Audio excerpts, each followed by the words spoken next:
Selamlar. Evet, bugün yine penil protezle ilgili sorduğunuz sorulardan birini size cevaplayacağım. Bunlar hep sosyal medyada sorduğunuz sorulardı. Demişsiniz ki protez kullanırken diğer insanlar bunun farkında olabilir mi? Yoksa tamamen gizli mi kalır? Arkadaşlar, şimdi daha önceki videolarda da anlattım.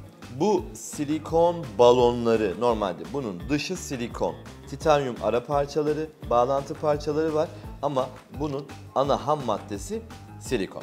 Şimdi silikon parçaların inik halinde, şimdi indiriyorum.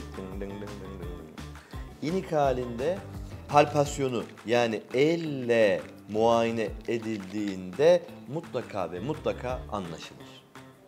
Bakın, penil protez, penisin inik halinde kesinlikle anlaşılır.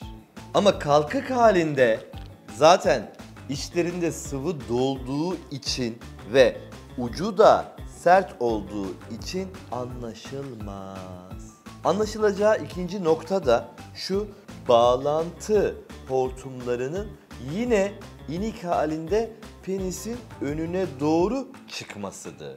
Biz elimizden geldiğince cerrahi tecrübemiz yüksek olduğundan mütevellit bu bağlantı hortumlarını penisin sağına ve soluna gizliyoruz. Ama ve lakin inik halinde yine elle bu bağlantı hortumları, bu pompası palpe edilebilir. Çünkü palpe edilmeyecek, yani elle muayenede gelmeyecek tek parça aslında rezervuar dediğimiz bu karın tarafına gönderdiğimiz parçadır. Şimdi inik halinde bende hiçbir şey yok diyemezsiniz. Hatta penis eski haline nazaran bu içindeki silikonlar inik olsa dahi hafif bir böyle kütlesel etki oluşturacağı için hem ele gelir hem de iri durur. Yani inik haldeki penil protezi gizlemek zordur.